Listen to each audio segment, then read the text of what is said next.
नमस्कार दर्शक बंधु पवित्र मिथुन संक्रांति बा रज संक्रांतिर हार्दिक अभिनंदन एवं शुभेच्छा जणाई आज कार्यक्रमटी को आग को बढ़ाइबा एवं जानिबा दीर्घ 139 वर्ष परे हेबाकु जाउथिबा महासंजोग मिथुन संक्रांति बा रज संक्रांति एवं मल अमावास्यार प्रभाव समस्त तुला राशिर व्यक्तिविशेषଙ୍କ जीवन में केमिति रहिबा पाई जाउछि।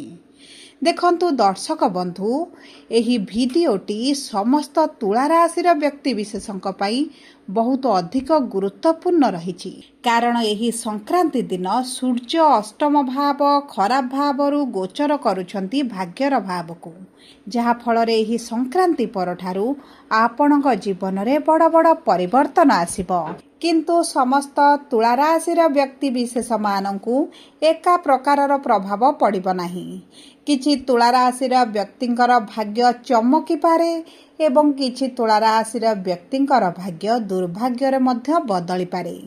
यह संपूर्ण भाव रे आपणक नक्षत्र उपरे निर्भर करुछि कि आपणकर केउ नक्षत्र तेणु करी आपणकर भाग्य चमकीब ना दुर्भाग्यग्रस्त हेबो आपणकर आशा गुड़िक पूरण हेब ना अधारे रहिजिब किंबा आपणक कार्य रे आपणको सफलता मिलिब ना विफलता मिलिब ताहा एही वीडियो रे विस्तृत भाव रे आलोचना करिबा।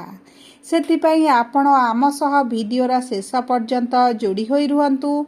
ता सहित वीडियोर शेष भाग रे आपणको किछिटा सहज उपाय बा प्रतिकार जणाइबी जा आपणकर अशुभत्व को दूर करी शुभाशुभ फल को वृद्धि करिबो। किंतु वीडियोटी आरंभ करने पूर्वरु जदि आपणकर भी तुला राशि होइथाए एवं आपण भी ईश्वर को आंतरिक भक्ति एवं विश्वास करती तेबे वीडियोटी को लाइक करंतु। कमेंट बॉक्स रे जय जगन्नाथ जय मां लक्ष्मी अवश्य लिखि दियंतु। ता सहित आम सह जोगाजोग करिबा पई वीडियोर मध्य भाग रे एक व्हाट्सएप नंबर टी दिया जाइछि जो नंबर साहाय्य रे आपण आम सह जोगाजोग करी निजर नूतन कुंडली प्रस्तुत करि परिबे कुंडली विश्लेषण कराई परिबे किंबा आपणकर चाकरी विवाह व्यवसाय प्रेम संपर्क शिक्षा स्वास्थ्य संतान को नहीं किछि समस्या रहिछि ताहार सहजरे एवं स्वल्प मूल्य रे समाधान करि परिबे। सेतिपई आपण आम सह वीडियोर शेष पर्यंत जोड़ी होई रुहंतु एवं व्हाट्सएप नंबर माध्यम रे आम सह जोगाजोग करी खूब कम मूल्य रे आपणक समस्यार समाधान करंतु। एबे आसंतु कार्यक्रमटी को आग को बढ़ाइबा एवं जानिबा एही संक्रांति परठारु आपणक जीवन अभिशप्त हेब ना आशीर्वाद स्वरूप लाभ करिबे। सर्वप्रथमे जानिबा चित्रा तुला राशि 14/7 तुला राशिर व्यक्ति विशेष मानकर नक्षत्राधिपति हेउछंती मंगल एवं मंगल 21 तारिख दिन गोचर करुछंती अष्टम भाव को। आपणकर अष्टम भाव को जेहेतु कुंडलीर शुभ बोली मना जाएनी आपणकर एही समय मध्य पैतृक संपत्ति को नहीं हेउ किंबा पारिवारिक किछटा समस्या को नहीं हेउ परिवार मध्य समस्या देखा जिवो एवं आपणकर जदि पूर्वर किछटा कोर्ट कचेरी केस चली तेबे आपण सेथिरु निश्चित भाव रे शुभ फलाफल प्राप्त करिवे। विशेष भाव में जो मानक वैवाहिक जीवन में समस्या चली से आपण परिवर्तन देखिए किंतु आपणक स्वास्थ्यगत समस्या बढ़ीज पेटर समस्या देखिए लिभर समस्या डाइजेशन रे समस्या स्टोमाक जनित समस्या मोटापा बढ़िबा भली समस्या मध्य आपण देखिपारती किंतु आपणक कर्मक्षेत्र उपरे शुभ प्रभाव पड़िबा पाई जाउछि। मान सम्मान वृद्धि हेब दरमा रे वृद्धि घटिब प्रमोशन होई पारे जदि ट्रांसफर चाहूतिले हेई पारु नथिला तेबे ताहा मध्य होई जिवो एवं आपण जदि टंका को लगाई टंका कमाउथिले माने शेयर मार्केट हो किंबा कोनोसी जगह आपण इन्वेस्ट करूथिले आपणकर अर्थ को विनियोग करूथिले सेही सब क्षेत्र रे आपण को निश्चित भाव रे शुभ फल प्राप्ति हेबो किंतु आपण एही समय रे बुझी विचार कार्य कले आपणक पई भल रहिबो कारण देखंतु आपणक षष्ठ भाव रे शनि अष्टम भाव रे मंगल दुईटी क्रूर ग्रह आपणकर दुईटी अशुभ भाव रे थिबारु आपणकर ऋण करज बढ़ाइबे आपणकर टंकार लॉस मध्य कराई पारती से दिग प्रति आपको ध्यान देवाक पड़ो खर्च वृद्धि उपर आपको नियंत्रण देवाक पड़ो नचेत आपणकर ऋण बढ़ी पारे। यही समय मध्य जदि आप प्रेम संपर्क में अच्छा तेज प्रेम बह संभावना बढ़ी जाऊँगी।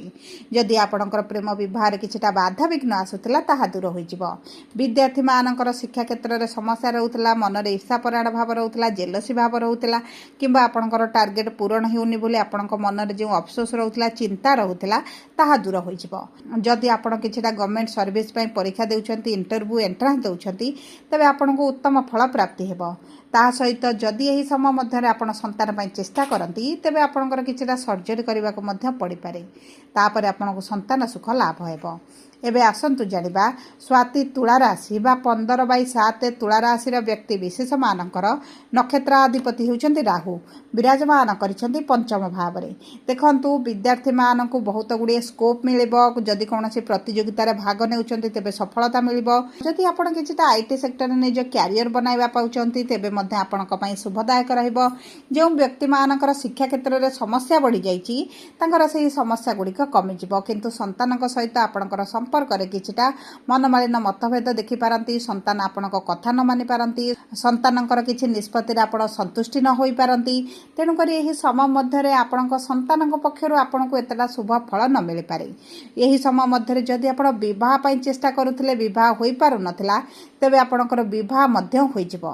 आपणकर किछिटा गुप्त शत्रु माने कमि जिवे एवं आपणक चतुर्पार्श्व परिवेश रे जो माने समस्या सृष्टि करूथिले से माने आपणक ठारू दूरता बनाइबे किंबा ऑटोमेटिक आपणक ठारू दूर हो जिवे। ता सहित जो आपणकर पुराना स्वास्थ्य समस्या रही से प्रति आपको दृष्टि देवाक पड़ो विशेष भाव में आपंक आंठू गंठी किछिटा जंत्रणा देखि पारंती एवं आपणकर बीपी डायबिटीज रे किछि उच्च नीच भली परिस्थिति मध्य देखा दे पारे सेति प्रति ध्यान देबे।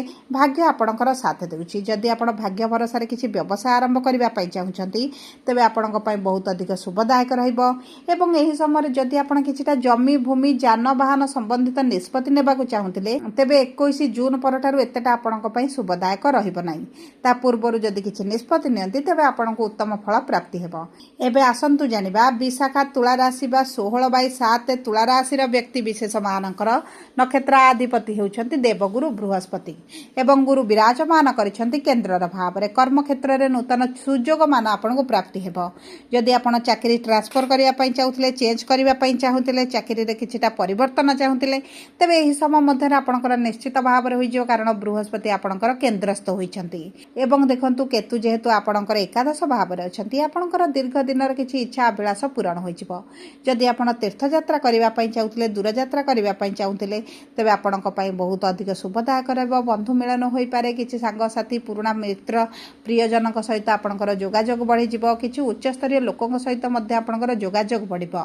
अर्थर समस्या जे बढ़ी जाइथिला आपणकर अर्थ गुड़िक बुड़ी जाउथिला किंबा आपणकर अर्थ केउठी देइछन्ते आपनको मिलिबार चांस कम रहितला तेबे सेही अर्थ आपनको प्राप्त होइजिवो एवं ता सहित एही समय मध्य आपणक कुटुंब परिजनक सहित किछिटा मनमालिन मतभेद मध्य देखा देइ पारे। पितांक स्वास्थ्य रे उन्नति देखिबे मातांक थारु संपूर्ण सपोर्ट प्राप्त करिवे किंतु माता टिके चिंताग्रस्त रहि पारंती एवं मातांक स्वास्थ्य को आपनको ध्यान देबाकू पड़िबो। आपणकर बाणी रे जदि आपण नियंत्रण रखिबे बाणी रे मधुरता आनिबे तेबे कर्म क्षेत्र रे आपनको बहुत अधिक सफलता प्राप्ति हेबो। जदि आपणक विवाह बाधा सृष्टि होउथला तेबे विवाह पई तो बहुत भल समय रहिछि एवं ताहा सहित जदि आपणकर किछि विदेश ग्रस्त करिवार समस्या गुड़िक देखुथिले तेबे सेही समस्या गुड़िक आपणकर हटि जिवो। सब पर देखंतु अशुभत्व को दूर करी शुभाशुभ फल को वृद्धि करिबा पई आपण प्रतिदिन काऊ हेउ किंबा कुकुर मानकु किछिटा खाइबा पाई दियंतु एवं हनुमान चालीसा प्रतिदिन पाठ करंतु। गुरुंकर बीज मंत्र 108 थर पाठ करंतु। गो मातांकु रुटी एवं गुड़ खाइबा पाई दियंतु। बुधवार किंबा गुरुवार दिन प्रत्येक सोमवार दिन महादेवंक मंदिर रे 21 बेलपत्र किंबा 11 बेलपत्र अर्पण करंतु। कंचा क्षीर हेउ किंबा गंगा जल अर्पण करंतु। प्रातः समय ओम नमः शिवाय मंत्र 108 थर पाठ करिले आपणकर बहुत गुडे मानसिक दुश्चिंता दूर होइजिवो एवं कर्म क्षेत्र रे सफलता प्राप्ति करिवे। सबु परे आपणकर जदि तुला राशि होइथाय तबे भिडियोटी किभଳି लागिला कमेंट बॉक्स रे लिखि जणांतु। जदि आपणक प्रियजनकर तुला राशि होइथाय भिडियोटी तांका सहित शेयर करंतु। जदि प्रथम थर आम चैनल को आसिछंती चैनल टी को सब्सक्राइब करंतु। पाखरे थिबा बेल आइकन को